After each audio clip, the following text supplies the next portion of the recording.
The local high school in Oakville stood as a pillar of the community, shaping the minds of the town's youth for generations. It was here, in the fall of 2022, that a chilling series of events would unfold, forever shattering the town's sense of security and innocence. At the center of this harrowing tale were two individuals. Miranda Jarvis, a vibrant 18-year-old senior, was the epitome of small-town charm. With her long auburn hair, bright green eyes, and a smile that could light up a room, Miranda was beloved by her peers and teachers alike. She excelled in her studies, particularly in English literature, and harbored dreams of becoming a writer. Enter Mark Reynolds, a 32-year-old substitute teacher who arrived in Oakville with a mysterious past and a quiet demeanor that initially endeared him to the faculty and students. As the crisp autumn air settled over Oakville, no one could have predicted the dark storm brewing on the horizon. The story that unfolded over the following months would test the limits of human obsession, challenge the town's faith in its institutions, and leave an indelible mark on all those involved. This is the true account of how a substitute teacher's unhealthy fixation on a student spiraled into a nightmare that would haunt Oakville for years to come. Miranda Jarvis was born and raised in Oakville, the only child of James and Lucy Jarvis. Her father owned the local hardware store, while her mother worked as a nurse at the town's small hospital. From a young age, Miranda displayed a precocious intelligence and a vivid imagination that set her apart from her peers. Throughout her childhood and teenage years, Miranda's passion for literature and writing blossomed. She devoured classic novels, penned short stories, and kept a detailed journal of her thoughts and experiences. Her teachers often praised her insightful essays and creative writing pieces, predicting a bright future for the young wordsmith. Miranda's life wasn't without its challenges. In her sophomore year, her parents went through a rough patch in their marriage, leading to a brief separation. The experience deeply affected Miranda, and she channeled her emotions into her writing. Mark Reynolds' path to Oakville High School was far from conventional. Born in a bustling city on the East Coast, Mark had always been drawn to the world of literature and academia. He excelled in his studies, particularly in English and philosophy. Despite his academic achievements, Mark struggled to find his footing in the professional world. He began his career as a high school English teacher in his hometown, where he quickly gained a reputation for his engaging teaching style and deep knowledge of literature. However, after 3 years, Mark abruptly resigned from his position under mysterious circumstances. Rumors circulated about an inappropriate relationship with a student, but nothing was ever proven, and no charges were filed. Following this setback, Mark drifted from job to job, never staying in one place for too long. He worked as a copywriter, a bookstore clerk, and even tried his hand at writing a novel, but success eluded him. As the years passed, a sense of bitterness and resentment began to take root in Mark's psyche. He felt that the world had denied him the recognition and success he deserved. The crisp morning air of September 15, 2022, held no hint of the pivotal moment about to unfold within the walls of Oakville School. The students filed into Mrs. Henderson's advanced English literature class. A buzz of curiosity filled the room. Their regular teacher was out on maternity leave, and today they would meet their long-term substitute. Mark Reynolds stood at the front of the classroom. He introduced himself with a quiet confidence. As he began to discuss the semester's curriculum, focusing on Gothic literature, many students found themselves drawn in by his evident passion for the subject. It was during this introduction that Mark's eyes first fell on Miranda Jarvis, seated in the second row, her hair catching the morning sunlight streaming through the windows. Miranda listened with rapt attention. When Mark posed a question about the themes in Edgar Allan Poe's works, Miranda's hand shot up, and she offered an insightful analysis that caught the substitute teacher off guard. Mark, impressed by her eloquence, engaged Miranda in a brief discussion about Poe's use of symbolism. As they talked, he noticed the spark of intelligence in her green eyes, the way she articulated her thoughts with a maturity beyond her years. For a moment, Mark felt a connection he hadn't experienced in years. the thrill of intellectual discourse with a kindred spirit. As the class progressed, Mark found his gaze repeatedly drawn to Miranda. He called on her often, each time feeling a small surge of excitement at her thoughtful responses. When the bell rang, signaling the end of the period, Miranda lingered behind, approaching Mark's desk with a copy of her favorite Poe story, The Fall of the House of Usher. They engaged in a brief but animated discussion about the story's gothic elements and psychological undertones. As Miranda turned to leave, she smiled warmly at Mark, thanking him for the engaging class. Mark watched her go, a strange mix of emotions stirring within him: admiration, intrigue, and something darker that he couldn't quite name. That night, as Mark sat alone in his rented room, his thoughts kept drifting back to Miranda. He told himself it was merely the excitement of finding a promising student, someone who shared his passion for literature. But deep down, in a part of his psyche he dared not examine too closely, Mark knew that something had shifted. The seed of obsession had been planted, and it would soon grow into a twisted, all-consuming force that would change everything. In the weeks following that first encounter, Mark Reynolds's fixation on Miranda Jarvis grew at an alarming rate. Mark found himself looking forward to his advanced English literature class with an intensity that both thrilled and unsettled him. As September gave way to October, Mark's behavior began to change in subtle but significant ways. He started arriving at school earlier, hoping to catch a glimpse of Miranda in the hallways. He lingered in the teacher's lounge, eavesdropping on conversations about students, his ears perking up at any mention of her name. Mark's nights were increasingly consumed by thoughts of Miranda. He pored over her essays, reading and rereading them long after he had finished grading. He began to imagine conversations with her, picturing scenarios where they could interact outside of class. In his mind, Miranda understood him in a way no one else ever had. One evening, while grading papers, Mark came across a personal essay Miranda had written about her aspirations to become a writer. The raw honesty and vulnerability in her words struck a chord deep within him. That night, he crossed a line he had never dared to before. He searched for Miranda on social media. Mark spent hours scrolling through Miranda's public posts, absorbing every detail of her life outside of school. He learned about her favorite books, her hobbies, the cafes she frequented with her friends. Each new piece of information fed his growing obsession, making him feel closer to her. As his fixation intensified, Mark's teaching began to suffer. He would lose his train of thought mid-lecture, distracted by Miranda's presence. Other students noticed his frequent glances in her direction, the way his voice would soften when addressing her. Whispers and giggles sometimes rippled through the classroom, but Mark was oblivious to everything except Miranda. Outside of school, Mark's life began to revolve around his obsession. He started frequenting the local library where Miranda volunteered, pretending to browse books while watching her from afar. He would drive past her house on his way home, his heart racing at the thought of catching a glimpse of her through a window. Mark knew on some level that his behavior was inappropriate and potentially dangerous. There were moments of clarity when he would be struck by the magnitude of his obsession, and he would resolve to put it behind him. But these moments were fleeting, quickly overwhelmed by the intoxicating pull of his fixation on Miranda.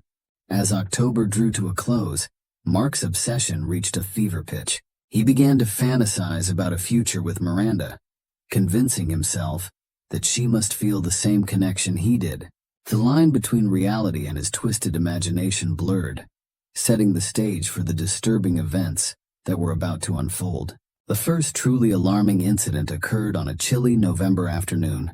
Miranda had stayed after class to discuss a paper with Mark, unaware of the tempest brewing within her teacher.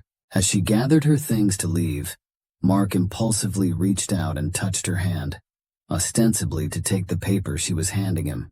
The contact lasted only a second, but it sent a jolt through Mark's system. Miranda, startled by the unexpected touch, quickly withdrew her hand. She noticed a strange intensity in Mark's eyes that made her uncomfortable. Mumbling a hasty goodbye, she hurried out of the classroom. leaving Mark standing there, his hand still tingling from the brief contact. That evening, Miranda confided in her best friend Lily about the odd interaction. While Lily brushed it off as nothing serious, Miranda couldn't shake the uneasy feeling it left her with. She resolved to be more cautious around Mr. Reynolds, but didn't want to make a big deal out of what could have been an innocent mistake. Mark, on the other hand, spent the night reliving that moment of contact. In his mind, it became a significant event, a sign that his feelings for Miranda were reciprocated. 2 weeks after the hand-touching incident, Mark's behavior took an even more concerning turn. During lunch period, he overheard Miranda telling a friend about a poetry reading at a local bookstore that evening. Unable to resist the temptation, Mark decided to attend. That night, he sat in the back of the dimly lit bookstore, watching as Miranda and her friends arrived. Throughout the reading, Mark's eyes never left Miranda. He observed every laugh, every thoughtful nod, every whispered comment to her friends. In his mind, he was sharing the experience with her, part of her world. As the event ended and people began to leave, Miranda spotted Mark. Surprise and a flicker of unease crossed her face. She approached him hesitantly, asking if he had enjoyed the reading. Mark, caught off guard, stumbled through a response, his usual eloquence deserting him. Miranda quickly excused herself, visibly uncomfortable. As she left with her friends, Mark overheard her whispering, "He's everywhere lately. It's kind of creepy." The words hit Mark like a physical blow, but instead of serving as a wake-up call, they only intensified his obsession. The situation reached a critical point in early December. Miranda had been avoiding staying after class and tried to minimize her interactions with Mark. Frustrated and increasingly desperate, Mark made a decision that would irreversibly cross the line. Using the emergency contact information from the school records, Mark obtained Miranda's home address. One evening he drove to her house, parking down the street. He sat there for hours, watching the Jarvis residence, imagining Miranda inside going about her evening routine. As luck would have it, Miranda stepped out to take out the trash. When she spotted Mark's car, recognition dawned on her face, quickly followed by fear. She hurried back inside, locking the door behind her. Panicked, Mark drove away, his mind racing. He knew he had gone too far, but he couldn't stop himself. The next day at school, Miranda was absent. When she returned the following day, she looked pale and avoided eye contact with Mark. Unbeknownst to Mark, Miranda had reported the incident to her parents and the school principal. An investigation was quietly launched, but before any action could be taken, the situation would take a dramatic and tragic turn. The morning of December 15, 2022, dawned cold and gray in Oakville. As families across town began their daily routines, Lucy Jarvis knocked on her daughter's bedroom door, calling out that breakfast was ready. When she received no response, Lucy opened the door expecting to find Miranda still asleep. Instead, she was met with an empty, undisturbed bed. Panic quickly set in as Lucy and James Jarvis searched their home, calling Miranda's name. Her car was still in the driveway, her phone left on her nightstand. There was no sign of forced entry, no note left behind. It was as if Miranda had simply vanished into thin air. The Jarvis immediately called the police, and within hours the quiet town of Oakville was transformed into a hive of activity. Police cars patrolled the streets, and search parties were organized to comb through nearby woods and parks. As the search for Miranda Jarvis entered its second week, the Oakville Police Department's investigation shifted into high gear. Detective Lucy Reeves, a seasoned investigator with a reputation for solving complex cases, took the lead. Her first order of business was to re-interview everyone in Miranda's life, starting with her closest friends and family. Lily Thompson recounted to Detective Reeves the growing unease Miranda had expressed about Mr. Reynolds' behavior in the weeks leading up to her disappearance. She mentioned the incident at the poetry reading and Miranda's discomfort with Mr. Reynolds' increasing presence in her life. On December 23rd, Detective Reeves brought Mark Reynolds in for formal questioning.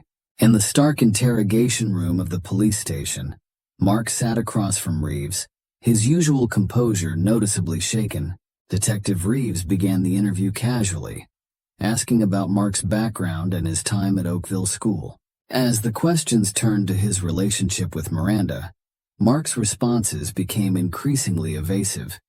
He denied any inappropriate behavior, insisting that his interest in Miranda was purely academic. But when confronted with evidence of his presence outside Miranda's house the night before her disappearance, Mark's facade began to crack. He stammered through an explanation about wanting to drop off some books for Miranda to read over the winter break. But his story was full of inconsistencies. As the interrogation wore on, Detective Reeves noticed Mark's right hand constantly fidgeting with something in his pocket. When asked to empty his pockets, Mark hesitated before reluctantly pulling out a delicate silver charm bracelet. With a sinking feeling, Reeves recognized it as the bracelet Miranda was wearing in the most recent photos her parents had provided. Mark's possession of Miranda's personal item was damning. He was immediately arrested on suspicion of involvement in Miranda's disappearance. As he was led away in handcuffs, Mark maintained his innocence, his eyes wild with a mix of fear and something darker that sent chills down Detective Reeves's spine. The news of Mark Reynolds' arrest sent shockwaves through Oakville. The community struggled to reconcile the image of the quiet, intellectual substitute teacher with the disturbing allegations against him. Parents demanded answers from the school board about how such a person had been allowed to teach their children. As the investigation continued, police executed a search warrant on Mark's rented room. Hidden in a locked drawer, detectives discovered a journal filled with rambling entries about Miranda. The evidence painted a chilling picture of Mark's deteriorating mental state and his unhealthy fixation on Miranda. But one crucial question remained unanswered. Where was Miranda Jarvis? Despite Mark's arrest and the damning evidence against him, there was still no trace of the missing girl. One entry, dated December 14th, caught Detective Reeves's attention. In it, Mark wrote about a special place where he and Miranda could be together forever, away from the judgmental eyes of the world. The entry was vague, but it mentioned an abandoned property on the outskirts of town. Acting on this lead, police conducted a thorough search of abandoned buildings in the area. On December 27th, their efforts paid off when they discovered an old dilapidated cabin deep in the woods outside Oakville. As officers approached the cabin, they noticed signs of recent activity, fresh tire tracks in the mud and a faint smell of smoke from the chimney. With hearts racing, the police team breached the cabin. Inside, they found evidence of someone living there recently. Food wrappers, a makeshift bed, and most disturbingly, several of Miranda's personal items scattered around the room. But there was no sign of Miranda herself. Meanwhile, Mark Reynolds remained in custody, stubbornly maintaining his innocence, despite the mounting evidence against him. During interrogations, he alternated between proclaiming his love for Miranda and insisting that he was being framed. His erratic behavior led the district attorney to order a psychological evaluation. Volunteers joined the police in searching the woods, hoping to find any trace of Miranda. In a surprising turn of events, on December 30th, Lily Thompson came forward with new information. Trembling and visibly distressed, she revealed to Detective Reeves that she had been withholding crucial details out of fear and misplaced loyalty. Lily recounted a conversation she had with Miranda just days before her disappearance. Miranda had confided in her about a secret online relationship she had been having with someone she met in a writing forum. This revelation shifted the focus of the investigation. While Mark Reynolds remained a person of interest, the police now had to consider the possibility that Miranda's disappearance was connected to this mysterious online figure. The IP address used by the user in the writing forum was traced back to a computer in the Oakville School Library.